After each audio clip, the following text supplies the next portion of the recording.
Welcome back to our channel. 5ാം ക്ലാസ്സിൻ്റെ English ക്ലാസ്സിലേക്ക് എല്ലാ കൂട്ടുകാർക്കും സ്വാഗതം. അപ്പോൾ കൂട്ടുകാർക്ക് എക്സാം ആണ്, ക്രിസ്മസ് എക്സാം ആവാനായിട്ടുണ്ട്.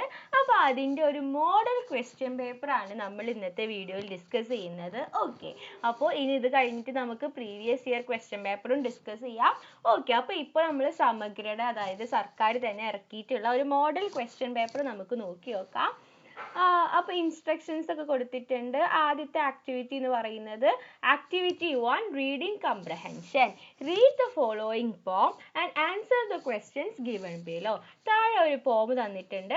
അപ്പോൾ ആ പോം എന്ത് ചെയ്യണം? നന്നായി വായിച്ച് മനസ്സിലാക്കുക. അതിനുശേഷം അതിൽ താഴെയുള്ള ക്വസ്റ്റ്യന് ആൻസർ കണ്ടുപിടിക്കുക. ഓക്കെ, അപ്പോൾ പോം ചിലപ്പോൾ ഒരു പ്രാവശ്യം വായിച്ചാൽ കിട്ടിയെന്ന് വരില്ല. അപ്പോൾ നമ്മൾ എന്ത് ചെയ്യണം? 2ഉം 3ഉം പ്രാവശ്യമൊക്കെ എടുത്ത് സമയമെടുത്ത് വായിച്ചു നോക്കുക. ഓക്കെ, അപ്പോൾ നമുക്ക് വായിച്ചു നോക്കാം. I stand tall, I stand proud, my heart beats strong, my spirit loud, I trust myself, I know my way, I face my fears, come what may. അപ്പോൾ എന്താണ്? ഞാൻ നന്നായി തന്നെ, ഞാൻ ടോൾ ആയിട്ട് തന്നെ, സ്ട്രോങ് ആയി, പ്രൗഡ് ആയിട്ട് നിൽക്കും. എൻ്റെ ഹേർട്ട് ബീറ്റ് വളരെയധികം സ്ട്രോങ് ആണ്. ഞാൻ എന്നെ തന്നെ ഒരുപാട് വിശ്വസിക്കുന്നുണ്ട്. എൻ്റെ ജീവിതത്തിലെ എല്ലാ പേടികളും എല്ലാ പ്രതിസന്ധികളും ഞാൻ തരണം ചെയ്യും. With every step I feel more bold. ഓരോ സ്റ്റെപ്പിലും എനിക്ക് ഒന്നും കൂടി ബോൾഡായ പോലെ എനിക്ക് ഫീൽ ചെയ്യുന്നു. My confidence gross, my spirit unfold, I believe in me, I know I can, I shine my light, I take my stand. അപ്പോൾ ഓരോ സ്റ്റെപ്പിലും എന്താണ്? ഞാൻ ഒന്നും കൂടി നന്നാവുന്നുണ്ട്. ഞാൻ വളരെയധികം കോൺഫിഡൻ്റ് ആണ്. ഞാൻ എന്നിൽ വിശ്വസിക്കുന്നുണ്ട്. I shine my light, I take my stand. എനിക്ക് എൻ്റേതായിട്ടുള്ളൊരു സ്റ്റാൻഡ് ഉണ്ട്. So let my voice be heard, let my spirit soar, I am confident, I am me, I am more. അപ്പോൾ എന്നെ കുറിച്ച് പറയുന്ന ഒരു പോമാണ്. അപ്പോൾ അതിൽ ആദ്യത്തെ ചോദ്യം, how does the poet stand? എങ്ങനെയാണ് പോയറ്റ് നിൽക്കുന്നത്? എങ്ങനെയാണ്? The poet stands tall and proud. വളരെയധികം പ്രൗഡായിട്ട്, വളരെയധികം നീളത്തിലാണ് ആര് നിൽക്കുന്നത്? പോയറ്റ് നിൽക്കുന്നത്. ഇനി B question, who does the poet trust? ആരെയാണ് പോയറ്റ് ട്രസ്റ്റ് ചെയ്യുന്നത്? പോയറ്റിനെ തന്നെയാണ് ട്രസ്റ്റ് ചെയ്യുന്നത്.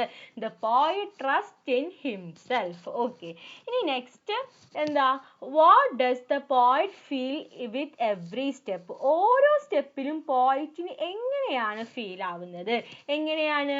with every step the poet feels more bold and confident. ഓരോ സ്റ്റെപ്പ് കഴിയുന്തോറും പോയറ്റിന് ഒന്നും കൂടി കോൺഫിഡൻ്റ് ആയ പോലെ, ഒന്നും കൂടി ബോൾഡ് ആയ പോലെയാണ് തോന്നുന്നത്.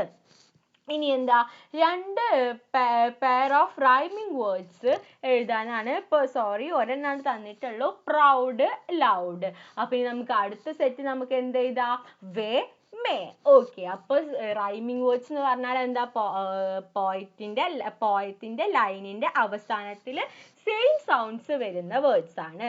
പ്രൗഡ്, ലൗഡ്, ലാസ്റ്റ് ഡ റിപ്പീറ്റ് ചെയ്യുന്നില്ല. വേ, മേ, എ എന്നുള്ള സൗണ്ട് റിപ്പീറ്റ് ചെയ്യുന്നുണ്ട്. ബോൾഡ്, അൺഫോൾഡ്, അതൊക്കെ പറ്റും. അപ്പോൾ ഏതെങ്കിലും 2 എഴുതാം. Suggest A suitable title for the poem. ഈ പോമിന് പറ്റിയിട്ടുള്ള ഒരു ടൈറ്റിൽ സജസ്റ്റ് ചെയ്യാം. അപ്പോൾ എന്ത് വേണമെങ്കിലും നമുക്ക് കൊടുക്കാം ഇതുമായി ബന്ധപ്പെട്ടിട്ടുള്ളത്. ഇവിടെ ഞാനിപ്പോൾ കൊടുത്തിട്ടുള്ളത് ഐ ആം കോൺഫിഡൻ്റ് എന്നാണ്. ഓക്കെ അല്ലേ? ഇനി നമുക്ക് നെക്സ്റ്റ് ക്വസ്റ്റ്യൻ നോക്കാം. നെക്സ്റ്റ് ആക്ടിവിറ്റി എന്ന് പറഞ്ഞാൽ എന്താണ്? തോട്ട് എഴുതാനുള്ള ഒരു ആക്ടിവിറ്റിയാണ്. Arya dreams of flying through the air like Rosamma. What does it feel like to be up so high? What do you think she might see from up there? അപ്പോൾ അത്രയും ഹൈറ്റിൽ പറന്നാൽ എന്തൊക്കെയായിരിക്കും കാണാൻ പറ്റുക? എന്തൊക്കെയായിരിക്കും അവളുടെ വിചാരം? അപ്പോൾ ഇതൊക്കെ കൂടിയിട്ട് right down the thoughts of Arya. ആര്യയുടെ തോട്ട്സ് എഴുതാനാണ്. അപ്പോൾ ഇവിടെ തോട്ട്സ് കൊടുത്തിട്ടുണ്ട്. It feels amazing to be up so high in the air. അപ്പോൾ ഇങ്ങനെ ഇത്രയും എയറിൽ ഇത്രയും ദൂരെ നിൽക്കുക എന്ന് പറഞ്ഞത് ഒരു അമേസിങ് ആയിട്ടുള്ള ഒരു കാര്യമാണ്. I feel like I am flying like a bird. എനിക്ക് ഞാനൊരു പക്ഷിയെ പോലെയാണ് തോന്നിയത്. The air is so cool and my heart is full of excitement. Air എന്താണ്, നല്ല കൂളാണ്, മാത്രമല്ല എൻ്റെ ഹേർട്ടിൽ ഫുൾ എക്സൈറ്റ്മെന്റ് ആണ്. From up there I can see the whole circus, the big colourful trend and all the happy people clapping and cheering. അപ്പൊ ഇവിടെ നിന്നിട്ട് എനിക്ക് എന്തൊക്കെ കാണാൻ പറ്റും? എനിക്ക് സർക്കസ് ഫുള്ളും കാണാൻ പറ്റും, കളർഫുൾ ആയിട്ടുള്ള വലിയ ടെന്റ് കാണാൻ പറ്റും, അതുപോലെ തന്നെ അതിന് ചുറ്റും നിന്ന് പീപ്പിൾ, ജനങ്ങൾ ക്ലാപ്പ് ചെയ്യുന്നതും ചിയർ ചെയ്യുന്നതും ഒക്കെ എനിക്ക് കാണാൻ പറ്റുന്നുണ്ട്. The light shine bright and I can see the others trapeze swings below me. അപ്പൊ എന്താണ്, ലൈറ്റ് ഒക്കെ നല്ല ബ്രൈറ്റ് ആയിട്ടുണ്ട്. I feel brave and proud just like Rosamma. എനിക്ക് എന്താണ്, റോസമ്മയെ പോലെ നല്ല ധൈര്യവും നല്ല അഭിമാനവും ഒക്കെ തോന്നുന്നുണ്ട്. ഓക്കെ അല്ലേ? ഇനി നമുക്ക് നെക്സ്റ്റ് ആക്ടിവിറ്റി നോക്കാം. Activity 3, conversation. Michael was very sad. He was not ready to go with his brothers to play. അപ്പോൾ മൈക്കിളിന് വളരെയധികം വിഷമായി. മൈക്കിൾ എന്താ, ബ്രദേഴ്സിന്റെ കൂടെ കളിക്കാൻ തയ്യാറായില്ല. His mother began to worry when she saw Michael sitting alone on the steps. അപ്പൊ എന്താണ്, അപ്പൊ ഇത് കണ്ടപ്പോ, ഈ ഒരു സ്റ്റെപ്പുമ്മൽ ഇങ്ങനെ മൈക്കിൾ ഇങ്ങനെ ഒറ്റയ്ക്ക് തനിച്ചിരിക്കണത് കണ്ടപ്പോ അമ്മയ്ക്ക് എന്താ, ഒരുപാട് വിഷമം തോന്നി. She asked his father to talk to him. അപ്പൊ അമ്മ അച്ഛനോട് ഒന്ന് സംസാരിക്കാനായിട്ട് പറഞ്ഞു.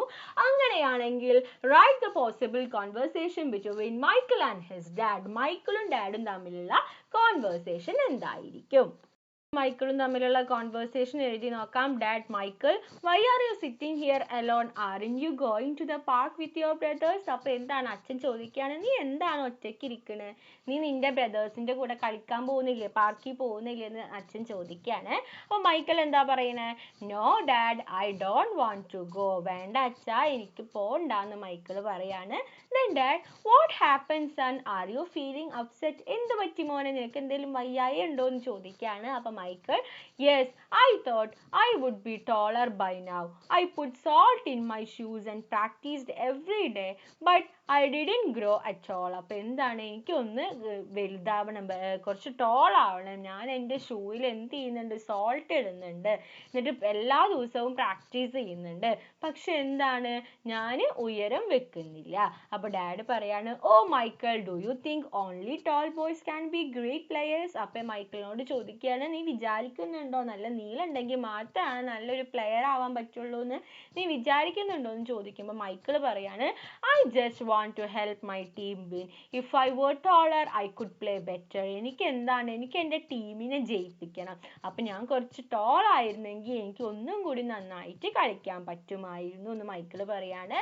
Then dad, listen son, you are already a great player. You have something more important than height. അപ്പൊ എന്താണ്, നീ അല്ലെങ്കിലേ ഒരു നല്ല പ്ലെയർ ആണ്, നിനക്ക് ഹൈറ്റിലുപരി കൂടുതലായിട്ട് ഒരുപാട് കാര്യങ്ങൾ ഉണ്ടെന്ന് പറയുമ്പോൾ മൈക്കിൾ ചോദിക്കുകയാണ്, അതെന്താ വെച്ചാ, വാട്ട് ഈസ് ദാറ്റ് എന്ന് ചോദിക്കുകയാണ്. Then dad, practice, determination and giving your best. This makes A real winner. അപ്പൊ എന്താണ്, നോട്ട് ഹൈറ്റ് അലോൺ. അപ്പോൾ നീളം മാത്രമല്ല തീരുമാനിക്കുന്നത്, പ്രാക്ടീസും ഡിറ്റർമിനേഷനും ഒക്കെയാണ് ഒരു റിയൽ ആയിട്ടുള്ള ഒരു വിന്നറിനെ ഉണ്ടാക്കുന്നത്. Then Michael, do you really think I can win even if I am not tall? അപ്പൊ എന്താണ്, എനിക്ക് നീളം ഇല്ലെങ്കിലും എനിക്ക് ജയിക്കാൻ പറ്റുന്ന അച്ഛനക്ക് തോന്നുന്നുണ്ടോ എന്ന് ചോദിക്കുകയാണ്. Then dad, of course, if you keep practicing and never give up, you can achieve anything. അപ്പോൾ തീർച്ചയായും നിനക്ക് പറ്റും, നീ നന്നായി പ്രാക്ടീസ് ചെയ്യുന്നുണ്ട്, നീ അതിൽ നിന്ന് ഗീവ് അപ്പ് ചെയ്യുന്നില്ല എന്നുണ്ടെങ്കിൽ നിനക്ക് എന്ത് വേണമെങ്കിലും നേടിയെടുക്കാനായിട്ട് സാധിക്കും എന്ന് അച്ഛൻ മൈക്കിളിനോട് പറയാണ്. Then മൈക്കിൾ ചിരിച്ചുകൊണ്ട്, thank you dad, I understand now, I should keep trying. എനിക്കിപ്പോൾ മനസ്സിലായി, ഇവിടെ മുതൽ ഇനി ഞാൻ എന്താ ട്രൈ ചെയ്തോളാം എന്ന് മൈക്കിൾ പറയാണ്. Then dad, that's my boy, go and play your game, I know you will do great today. അപ്പോൾ എന്താണ്, പോയി കളിക്ക്, നീ ഇന്ന് നന്നായി ചെയ്യുമെന്ന് അറിയാമെന്ന് പറഞ്ഞിട്ട് ആ കോൺവെർസേഷൻ അവിടെ അങ്ങനെ അവസാനിക്കുകയാണ്. ഓക്കെ അല്ലേ? ഇനി നെക്സ്റ്റ് ആക്ടിവിറ്റി 4 ആണ്. The following are some events of the story. Salt in his shoes. Read them. അപ്പോൾ salt in his shoes എന്ന് പറയുന്ന സ്റ്റോറിയിലെ കുറച്ച് ഈവൻസ് ആണ് ഇവിടെ തന്നിട്ടുള്ളത്. Michael's mother gave him advice and told him to put salt in his shoes and pray to grow taller. Michael loved playing basketball and felt sad because he was smaller than the other players.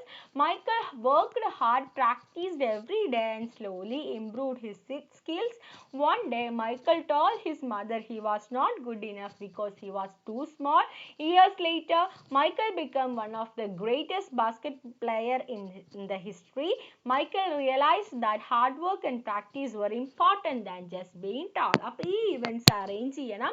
അപ്പോൾ arrange ചെയ്യുമ്പോൾ ആദ്യം എന്താ വരിക? ആദ്യത്തെ അവർ നമുക്ക് തന്നിട്ടുണ്ട്. Michael loved playing basketball but felt sad because he was very smaller than the other players. മൈക്കിളിന് എന്തായിരുന്നു? Basketball കളിക്കാൻ ഇഷ്ടമായിരുന്നു, പക്ഷെ അവൻ എപ്പോഴും ഒരു വിഷമം ഉണ്ടായിരുന്നു. അതെന്തായിരുന്നു? അവൻ ബാക്കിയുള്ള പ്ലെയേഴ്സിനേക്കാൾ ചെറുതായിരുന്നു. One day, അപ്പോൾ ഇനി അടുത്തത് എന്ത് വരും? One day, Michael told his mother he was not good enough because he was too small. ഒരു ദിവസം മൈക്കിളിന്റെ അമ്മനോട് പറഞ്ഞു എന്താണ്? was not good. ഞാൻ അത്ര നല്ലതല്ല, കാരണം എന്താണ്? ഞാൻ ചെറുതാണ്. Then അടുത്തത് Michael's mother gave him advice and told him to put in his shoes and pray to grow taller. അപ്പോൾ അമ്മ പറഞ്ഞ ഒരു അഡ്വൈസ് ആണ് എന്ത്? നിന്റെ ഷൂസിന് കുറച്ച് ഉപ്പിട്ടിട്ട് പ്രാർത്ഥിച്ചാൽ മതി, അപ്പം നീ ഹൈറ്റ് വെക്കുമെന്ന് പറയാണ്. Then Michael worked hard, practiced every day and slowly improved his skills. അപ്പോൾ ഇങ്ങനെ ചെയ്തിട്ട് മൈക്കിൾ എന്ത് ചെയ്തു? എല്ലാ ദിവസവും നന്നായിട്ട് തന്നെ പ്രാക്ടീസ് ചെയ്തു. അപ്പോൾ അങ്ങനെ പ്രാക്ടീസ് ചെയ്തപ്പോൾ അത് എന്തുണ്ടാക്കി? അത് മൈക്കിളിന്റെ സ്കിൽ ഒന്നും കൂടി ഡെവലപ്പ് ചെയ്തു. Michael realized that hard work and practice were important than just being tall. അപ്പോൾ ഹാർഡ് വർക്കും പ്രാക്ടീസും ആണ് ടോൾ ആവുന്നതിനേക്കാൾ ഇമ്പോർട്ടൻ്റ് എന്ന് മൈക്കിളിന് മനസ്സിലായി. Years later Michael became one of the greatest basketball players in the history. അപ്പോൾ ഒരുപാട് കാലങ്ങൾ കഴിഞ്ഞപ്പോൾ മൈക്കിൾ ആയിരുന്നു എന്ത്? ബാസ്കറ്റ്ബോളിലെ ഒരു ഫേമസ് ആയിട്ടുള്ള പ്ലെയർ എന്ന് പറയുന്നത് മൈക്കിൾ ആയിട്ട് മാറി. ഓക്കെ അല്ലേ? ഇനി നെക്സ്റ്റ് എന്താ? ഇനി നെക്സ്റ്റ് ഒരു നോട്ടീസ് ആണ്. അപ്പോൾ നോട്ടീസ് എന്താ? Imagine your school is hosting an inter school basketball tournament. Prepare a notice inviting students and parents to the event. അപ്പോൾ നിങ്ങൾ വിചാരിക്കുക നിങ്ങളുടെ സ്കൂളിൽ എന്താണ് ഇന്റർ സ്കൂൾ ബാസ്കറ്റ്ബോൾ ടൂർണമെന്റ് നടക്കുന്നുണ്ടെന്ന് വിചാരിക്കുക. അങ്ങനെയാണെങ്കിൽ സ്റ്റുഡൻസിനെയും പാരൻസിനെയും ഈ ഈവന്റിലേക്ക് ക്ഷണിക്കണം. അപ്പോൾ അതിനുള്ള ഒരു നോട്ടീസ് തയ്യാറാക്കാനാണ് പറഞ്ഞിട്ടുള്ളത്. അപ്പോൾ നോട്ടീസ് നമ്മൾ കൊടുത്തു, ഇന്റർ സ്കൂൾ ബാസ്കറ്റ്ബോൾ ടൂർണമെന്റ് എന്ന് കൊടുത്തു. നോട്ടീസ് എഴുതുമ്പോൾ ഒരു ബോക്സ് ആയിട്ട് എഴുതാൻ ശ്രദ്ധിക്കുക. ഇത് നമ്മൾ ഡേറ്റ് കൊടുത്തു. Then our school is very happy to announce that an inter-school basketball tournament will be held on our school ground. We kindly invite all students and parents to come and watch the match and cheer for our school team. അപ്പോൾ എന്താണ്? അപ്പോൾ ഈ Inter school basketball tournament നമ്മുടെ സ്കൂളിലെ ഗ്രൗണ്ടിൽ വെച്ച് നടക്കുന്നുണ്ട്. ഇത് നിങ്ങൾക്ക് അറിയിക്കാൻ പറ്റിയതിൽ ഒരുപാട് സന്തോഷമുണ്ട്. അപ്പോൾ നിങ്ങളെല്ലാവരും സ്റ്റുഡൻസിനെയും പാരൻസിനെയും ഒക്കെ ഇതിലേക്ക് ക്ഷണിക്കുകയാണെന്ന് പറയാണ്. എന്നിട്ട് ഡേറ്റും ടൈമും വെന്യൂവും കൊടുത്തു. Then we are request everyone to attend and support our players. അപ്പോൾ ഇത് അറ്റൻഡ് ചെയ്തിട്ട് പ്ലെയേഴ്സിനെ സപ്പോർട്ട് ചെയ്യാൻ എല്ലാവരെയും ക്ഷണിക്കുന്നു. Let's come together and encourage our team. അപ്പോൾ എല്ലാവരും വന്നിട്ട് എന്ത് ചെയ്യുക? ടീമിനെ എൻകറേജ് ചെയ്യാന്ന് പറഞ്ഞിട്ട് അതവിടെ സ്കൂൾ സ്പോർട്സ് ക്ലബ് എന്ന് പറഞ്ഞിട്ട് അതവിടെ അങ്ങനെ അവസാനിക്കുകയാണ്. ഓക്കെ അല്ലേ? അപ്പോൾ ബോക്സിൽ എഴുതുക, ഡേറ്റും പ്ലേസും ഒക്കെ കുറച്ച് ബോൾഡ് ആയിട്ട് പെട്ടെന്ന് ക്യാച്ച് ആയ രീതിയിൽ എഴുതാനായിട്ട് ശ്രമിക്കുക. ഓക്കെ, ഇനി നെക്സ്റ്റ് ക്വസ്റ്റ്യൻ നോക്കാം. നെക്സ്റ്റ് ഒരു എഡിറ്റിംഗ് ആണ്. ആക്ടിവിറ്റി 7 എഡിറ്റിംഗ് ആണ്. ഒരു പാസേജ് തന്നിട്ടുണ്ട്. അപ്പോൾ അത് വായിച്ചിട്ട് അതിൽ അണ്ടർലൈൻ ചെയ്ത് അവിടെയൊക്കെ മിസ്റ്റേക്ക് ഉണ്ട്, അപ്പോൾ അത് എഡിറ്റ് ചെയ്ത് എഴുതുക. After that night Michael wear his favourite. അപ്പോൾ അവിടെ എന്താ വരിക? വിയർ അല്ല വരിക, wore his favourite game shoes and ഹീയുടെ അവിടെ എച്ച് ക്യാപിറ്റൽ അല്ല സ്മോൾ ആണ് വരിക. He felt the presence of salt feet his under എന്നല്ല വരിക, under his feet എന്നാണ് വരിക. വരിക. He had a special feeling. സ്പെഷ്യലിന്റെ സ്പെല്ലിംഗ് തെറ്റാണ്, അത് കറക്റ്റ് ആയിട്ട് എഴുതുക. ഓക്കെ, അപ്പോൾ ഇത്രയും ക്വസ്റ്റ്യൻസ് ആണ് നമുക്ക് ഈ ക്വസ്റ്റ്യൻ പേപ്പറിൽ ഡിസ്കസ് ചെയ്യാനായിട്ടുള്ളായിരുന്നത്. അപ്പോൾ കൂട്ടുകാരുടെ സജഷൻസ് ഉണ്ടെങ്കിൽ കമൻറ്റ് ബോക്സിൽ പറയുക. ഇനി നമുക്ക് പ്രീവിയസ് ഇയർ ക്വസ്റ്റ്യൻ പേപ്പറും ഇനി നമുക്ക് മോഡൽ ക്വസ്റ്റ്യൻ പേപ്പറും ഒക്കെ നമുക്ക് ഡിസ്കസ് ചെയ്യാം. അപ്പോൾ ഈ പറഞ്ഞ കാര്യങ്ങൾ കൂട്ടുകാർക്ക് യൂസ്ഫുൾ ആയെന്ന് വിചാരിക്കുന്നു. Thanks for watching.